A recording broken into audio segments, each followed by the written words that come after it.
Hi gorgeous, welcome to episode 140. It is Variety Friday. You are listening to Heart Sells Podcast and I'm your host Christine Schlonski. And I am super pumped you are here today because it's always a pleasure sharing my knowledge with you, answering your questions, or sharing amazing resources.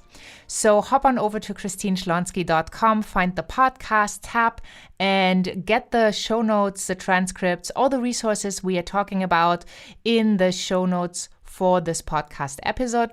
And today I have a very special treat for you. So today we are going to talk about getting a no, simply because in my coachings, in my conversations, the topic rejection comes up so often, and I know we all struggle with it at some point, right? We might have days where we are just stronger and where a no doesn't really affect us, but we also might have days where the no really does not feel good at all. It kind of drains us, and we might want to be in the space where we just want to hide, and we don't really get it.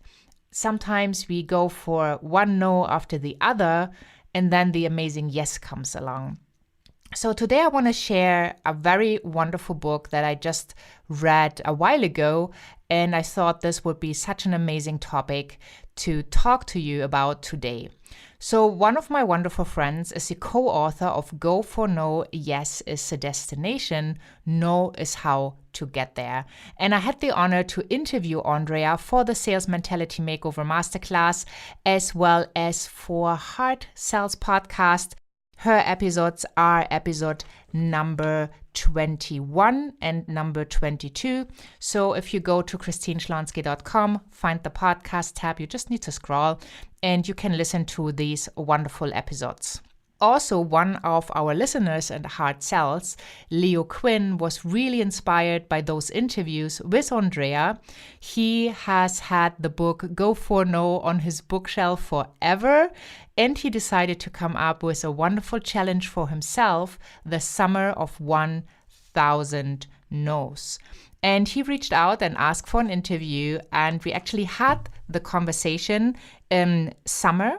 So that was in July. And then in August, in episode 119, I had him on again talking about his results. And by the time he was at 994 no's, I believe. So he just had one more day and 6 more no's to go. And I think you can really learn from that experience. So Andrea Waltz and her husband, Richard Fenton, wrote an amazing tiny book called Go for No. It's a book with like 80 pages, so it's a really good read for an afternoon. And then what I would love for you is to click the link in the resource page to order your book on Amazon. And B, I really would love for you to just sit down and read it. It's a wonderful story of a person who kind of meets his higher self, so to speak, his future person. And the future person has achieved massive success. So the guy wakes up one morning and he is his previous person, but he wakes up in the house of the future person, of the future higher self version of himself. So it's really strange because all of a sudden he has this massive success and he doesn't have a clue how to get there. So he meets himself, so to speak, his future version, and they have a dialogue. It's really well written and it's a fun read as well. But the point Andrea and Richard are making here with this book is that you can make this decision. And a big piece of your success will be your failures. Every star in sports will tell you how often they flunked, how often they did not get the ball into the goal, how often they did not score, how often something went wrong. But what made them successful is that they kept going, that they really pushed for that success. And Andrea has a kind of a similar story, because the book Go for No, before it became a bestseller, it had a really, really, really slow start because the layout was not really perfect. So they make tweaks and changes to the book so that it could become that massive success. So definitely check out the 2 episodes with Andrea. I'm sure you will really enjoy it. She is an amazing human being. When I was in Florida back in August, we had the opportunity to meet in person, to just have a chat, to see where we are in our businesses. And it was such a fun experience. And it all happened because I was able to have that relationship, to interview Andrea, to kind of keep her updated. And she is such a fun person. And, when she's not writing, she enjoys watching some creepy on Netflix while drinking a glass of good red wine. But they have achieved these massive successes in their business. The book has sold over 400,000 copies and has been a best-selling book on Amazon's list in 2010 and still remains in the top ranks of the sales books today. So you really want to have a look. And what came with the book that Andrea handed to me is like a Go for No notes, which I just loved. So going for no will help you to get to the yes, right? That's the theory behind it. And the more you go for no, the more you go for failing, picking yourself up, moving forward, tweaking, making better what needs to be made better, the more success you will have, not just in business, but also in life. Because, there's a rule with the 10,000 hours. So if you really practice and practice, you can go to mastery. But mastery requires you put in 10,000 hours on something that you want to master. So don't freak out. I'm quite sure you might not be there yet. Maybe you are rather new in your business, or you just have this amazing idea and you love what you do. You want to put it to life. So here's what you do. You practice. You practice and practice and practice. Like I had to practice. I had over 80,000 cold calls. I had to practice overcoming the fear of rejection each and every single time. Each and every single time I picked up the phone to dial the next number, I did not know. Is the assistant going to put me through to the CEO, to the managing director, to the owner of the company? Is she going to be a nice person or not such a nice person? Is the person, the CEO, picking up himself because it's already after 5 o'clock and she might be gone for the day?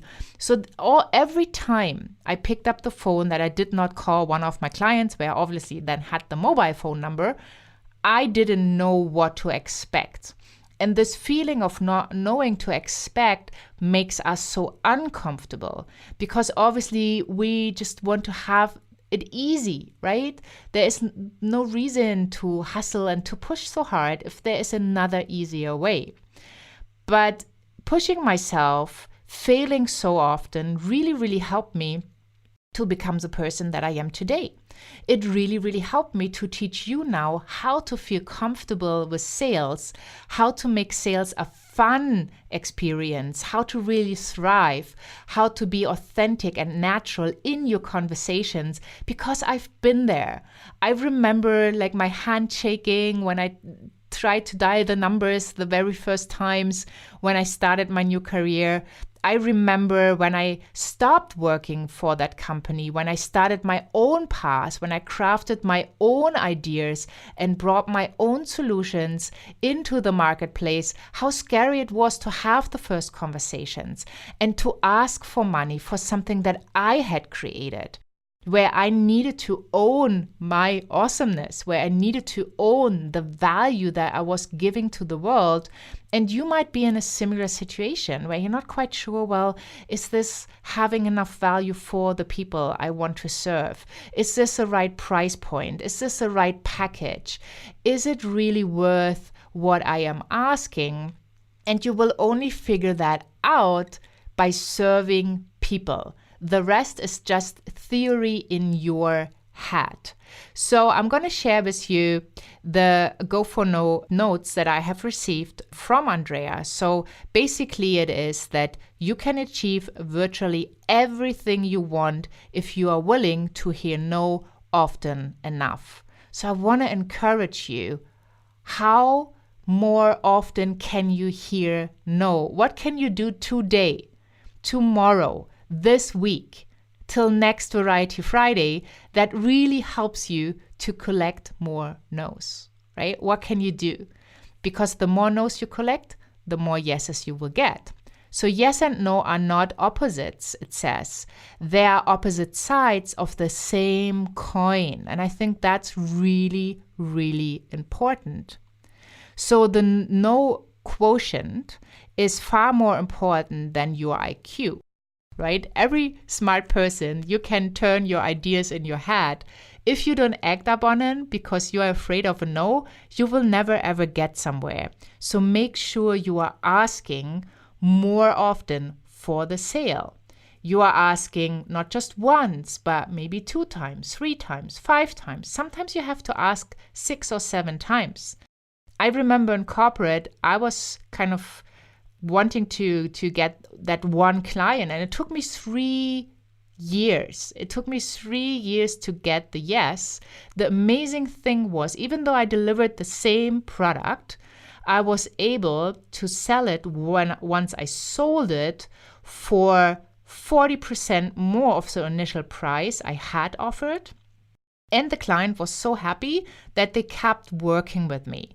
So it took me a while to get there, but once I was there, I A, got rewarded with more money, and I B, had a client who was now totally committed to work with me in the future, which made every sale after that much easier. So be aware that, it's wonderful that you are a smart person, but you need to go into this emotional field to feel the no and to kind of conquer your fear around the no. The next note is having yes goals is important. Having no goals is critical. So you can say, well, I want to have 5 new clients this month or this week or today or whatever your number is. How many no's do you have to get to actually get these 5 clients, right? So maybe when you're totally cold calling and you don't really know who's on the other end, they just fulfill some of your criterias. Well, maybe for 5 new clients, you have to call 100, which means you get 95 no's in different shapes and forms to get your 5 clients. Maybe you only need 20 people so that 5 can say yes to your amazing services and products.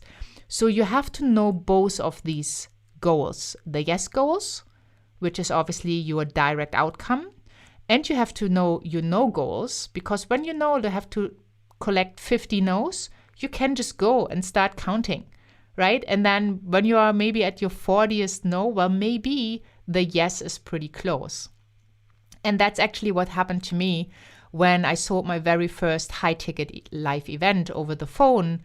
My back then team leader told me, Christine, you need 60 no's to get 1 yes. And instead of being discouraged by that huge number, which kind of meant I had to talk to people for about 60 hours, well, 50 to 60 hours, because I had to introduce a product, I had to present the product, I had to send the information, I had to set up another call to get my yes or my no or whatever. So that meant like so much work. But instead of being discouraged, I thought to myself, well, let's see. Hopefully I need less. And I kind of know I need less. So at the end of the day, I finished off with 47 no's for each yes, which was much better than the 60. Still not great, but much, much better. And I was really happy that I pushed through because I loved the result.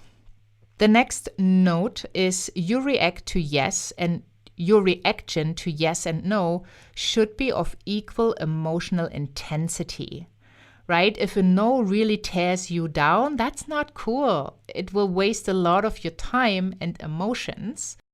It would be much nicer if you could say like, interesting. I wonder why this is not a match for the person and I thought it was. What kind of information did I miss to pre-qualify? Or what kind of information did I not get to make sure that the client has everything they need to proceed and move forward? Then the next note here is it takes no more energy to get a big no than a small one. And that's so true, right? It's the same energy to receive a no for a multi-million-dollar deal than, for maybe $10. No is no. The question is, what can you do with it, right? How can you react? Within every no is the information needed to move forward. Well, I just said something about that a little bit earlier. And no doesn't mean never. It means not yet. And I couldn't agree more. I always say no means not now. So don't get hung up in collecting your no's. Because when you are really tuned in and you understand that you deliver this amazing, amazing value, then you need to make these invitations. You need to stop to shy away from making offers. And, it's pretty simple. Like you are heart-centered and you want to have that impact. So you would probably want to reach out to everybody to support them. And I remember just recently when I was in the US, I fulfilled one of my dreams, and that was sailing by the Statue of Liberty. So this was such a cool thing. And I dreamed it. And then I thought, well, how can I make that true? And how can I get a sailboat that represents like a real sailboat for me that's not touristy with like hundreds of people on them, but like a small, beautiful boat. So I had to do some research and I didn't get rejected because the day I wanted to do it was open in the calendar. All I needed to do was basically book and pay. But I remember being on that boat and seeing the other people that were basically moving around on the waters. And I remember seeing that Life West. And we kind of joked around a little bit about the wind, about, some dangerous situation when sailing internationally, like when going to other places, not knowing really how the wind usually comes in. And, as a sailor, you kind of know when you go out on a regular base in the same spot, you kind of know the waters, you kind of know the weather condition, and you know how to deal with it. And we just said, if you see somebody that has fallen into the water that really needs your help, you would do anything to get that person the life vest, to support them. You wouldn't even think twice. But in business, we so often do. We are too afraid to give somebody the life vest. Remember, you have something that your soulmate client, your ideal client needs. And they need it desperately. So if you are not throwing that life vest, if you are not getting them out of the water, do you think that's cool? I think it's really your responsibility. You might risk getting the no, but when you get the right person then on board, you can potentially save their life. So have a thought about that and really sit with it. I highly recommend Andrea Waltz's wonderful book that she has co-authored with her husband, Richard Fenton, and really dive into this. Have some fun with a little story, be inspired, and really, really go for your no, so that yes is your destination. Thank you so much for listening in. Hop on over to christineschlonski.com, find the podcast tab, get to the resource section, click the link, get the book, and make sure you read it as soon as you get it into your hands. And make sure you subscribe to Hard Sales Podcast. Let me be in your ear once a week with the Variety Fridays. Let me be in your ear twice a week with a wonderful, wonderful guest sharing amazing knowledge of how they have overcome any obstacles on their way to success, how they can share with you advice, tactics, strategies, ideas to inspire you to really, really step up and give more of your gifts to this beautiful world. Thank you so much for listening. Have a wonderful day wherever you are in this beautiful world. And I'm saying bye for now.